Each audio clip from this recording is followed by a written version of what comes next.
Hello and welcome to this lecture series in week 7 of thinking pneumatologically about mission, looking at the scope of mission through an emphasis on the Holy Spirit. And as I mentioned in my so-called second introduction, I will be speaking about the Holy Spirit in mission, and I will be doing so with 2 lectures. Let me go here to the second slide. So I will speak about the liberating spirit in mission, and then also talk about the dialogical spirit in mission in a second video. And then Dr. Kristen Kim will have a third video lecture on her own theme related to the work and person of the Holy Spirit. And so for now, we are talking about the liberating spirit, but let me first come back to the exercise that you did as activity 7.1, your first learning activity that was to take place before this first lecture. And my idea was that you would develop your own thinking and make your own discoveries in Scripture as you think about the topic of God's empowering spirit as a major theme in Luke Acts. And for the Book of Acts, the basis for this is, of course, Acts 1:8, where Jesus says, "But you will receive power when the Holy Spirit has come upon you, and you will be my witnesses in Jerusalem and all Judea and Samaria and to the ends of the earth." And I hope that you were able to discover that this is not just one single verse, but it's really a programmatic verse for the whole book, and that we see that time and again that the apostles and the early followers of Jesus were operating in the power of the Spirit, and in doing so, they were bringing liberation to people in a way that they would not have been able to do in their own strength. And if you want to look at a theological basis for this topic, of how the God's empowering spirit is developed as a theme, not only in Acts, but also in the Gospel of Luke, you may want to have a look at the Charismatic Theology of St. Luke by Roger Stronstad, who is a Pentecostal scholar. And with that, let me point you to this cartoon. And the reason I'm doing that is because, as you know, I'm speaking here from a Pentecostal perspective, and I'm zooming in on themes like the power of the Spirit and liberation and healing the blind and casting out demons and these kind of topics. And with all of that, I just want to make clear from the start that I don't mean this in a triumphalistic manner. I mean this in a transformational manner, that what is important is that God empowers us for the sake of others and for the sake of God's mission. And I think so this cartoon is a good reminder for us as Pentecostals that sometimes maybe we get overexcited about numbers and success, and that maybe Jesus looks at things a bit differently, and we need always to come back to that and learn from Jesus and his example. So with that, let me start with the actual theme and topic for our time here together, which is the Holy Spirit as the liberating spirit. And so there's a biblical basis for that, similarly as we just emphasized Acts chapter 1 verse 8 for the book of Acts. I want to point you to a passage here in Luke chapter 4, and that's where Jesus is in the synagogue and reads from the scroll of Isaiah, and reads as follows: "The Spirit of the Lord is upon me, because he has anointed me to bring good news to the poor. He has sent me to proclaim release to the captives and recovery of sight to the blind, to let the oppressed go free, to proclaim the year of the Lord's favor." And so this is a wonderful verse, which is called also the Nazareth Manifesto, because it's foundational for the whole Gospel of Luke. Because throughout the Gospel of Luke, we see that Jesus is a compassionate human being. He's fully human, but at the same time, he brings liberation and transformation to people in a way that is only possible because he was anointed and empowered by the Holy Spirit. And so this empowerment of the Spirit to change people's lives in a very concrete way, such as opening the eyes of the blind and healing sick people, is something that's emphasized quite a bit in the Pentecostal and Charismatic movement today. And one example here is from Heidi Baker, who is the leader of the ministry called Iris Global, which is primarily active in Africa, but also has a branch here in Pasadena, by the way.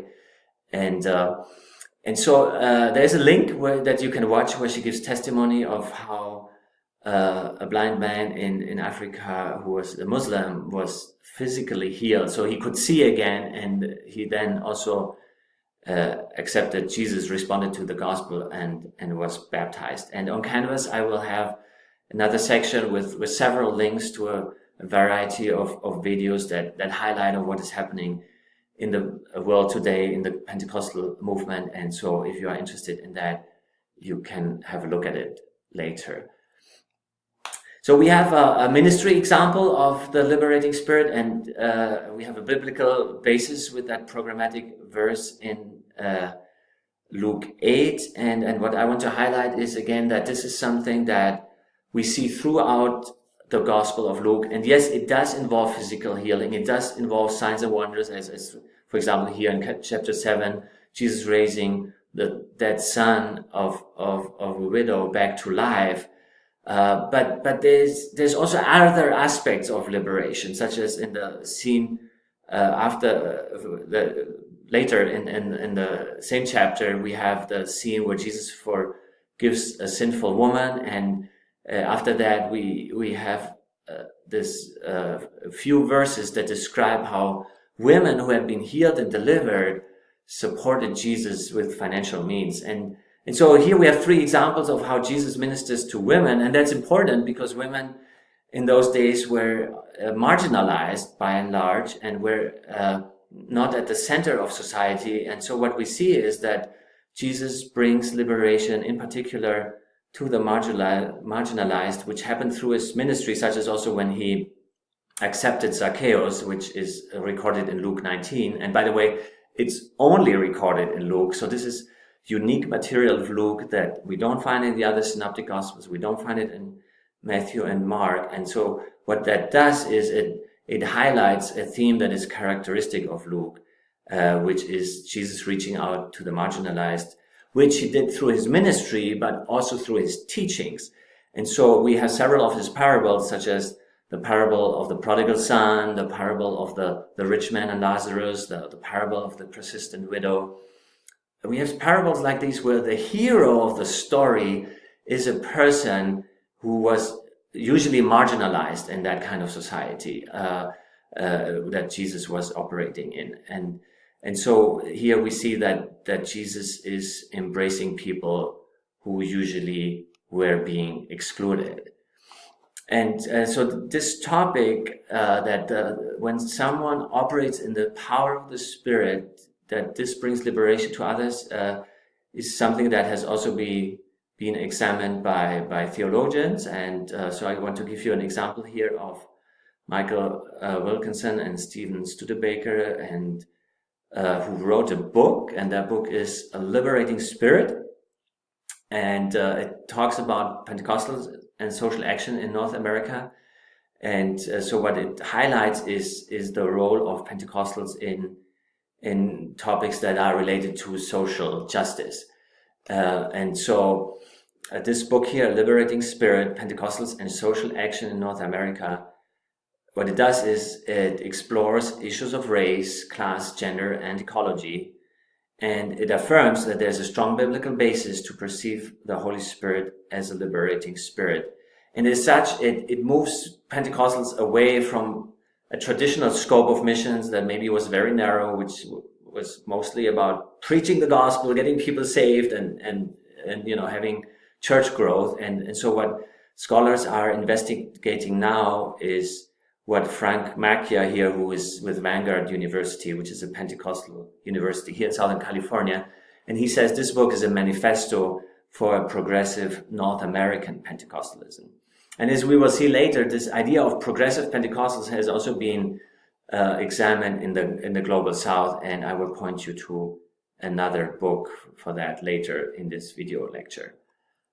But for now, let me highlight some of your readings and where this topic of the liberating spirit comes out in some of the material that is assigned for you to read this week. So for example, here we have Sandquist here in his book Understanding Christian Mission, where he says, we also see that the Holy Spirit brings power for transformation, for working miracles and healing, for clear and strong preaching, and for obedience to the law.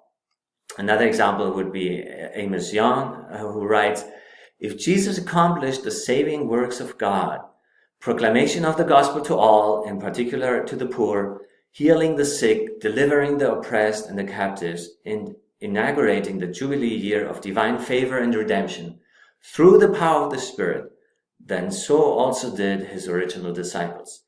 They were initially told to wait in Jerusalem for power from on high, and the later promised, you will receive power when the Holy Spirit has come upon you, and you will be my witnesses in Jerusalem, in all Judea and Samaria, and to the ends of the earth. So what we see here is that Amos Young is summarizing that the theme that we have been talking about, right? The power of God in the Gospel of Luke, as well as in the book of Acts. And another example would be here by Julie Ma and Wonsuk Ma, and they write, they themselves being Pentecostals. This clearly shows that the biblical concept of healing is much broader and comprehensive, from physical to emotional, social, communal, and national. If Pentecostals develop the theological capability to apply their prized heritage of healing to the broken families, relationships, divided churches and societies, racial conflicts and moral decay, the impact of Pentecostal mission will be unimaginable. So I want to encourage you as you read this week that you try to identify how the Holy Spirit is described, the scope of the Holy Spirit, of that, what the Holy Spirit can do in and through believers. And with that, I want to point you to another book which talks about global Pentecostalism, primarily in the global context of the majority world, meaning Asia, Africa, and Latin America. And what is quite fascinating is that the authors of this book here, Miller and Yamamori, they are not Pentecostals themselves, and so they are academics and scholars at the Center for Religion and Civic Culture at USC, at the University of Southern California, and they wanted to write a book that highlights the social activities of churches in the global South or in the majority world. And so they sent out questionnaires and asked different experts what kind of churches they should engage with. And when those materials came back, they realized that the vast majority of those churches were Pentecostal churches. And that's why they gave this focus to their book. So it's quite a fascinating study, and I encourage you to read it and to see for yourself how Pentecostals have moved beyond just focusing on the church and are more and more engaged in the wider society as well. And with that, I come to the end of my first video lecture here for you in week 7, and just want to mention your learning activity 7.2, which comes up after this. And once again, in this learning activity, we ask you to look carefully at the Lausanne Covenant and the Cape Town Commitment, at this time by focusing on the theme of the Holy Spirit and paying attention to how the Holy Spirit is portrayed in these two documents. And then please write down some of the differences you noted as you're going through these two documents. And so that's what we have for this first part of my lecture series on the Liberating Spirit. I want to thank you for your attention, and I hope to See you then at the next one. Thank you. Bye for now.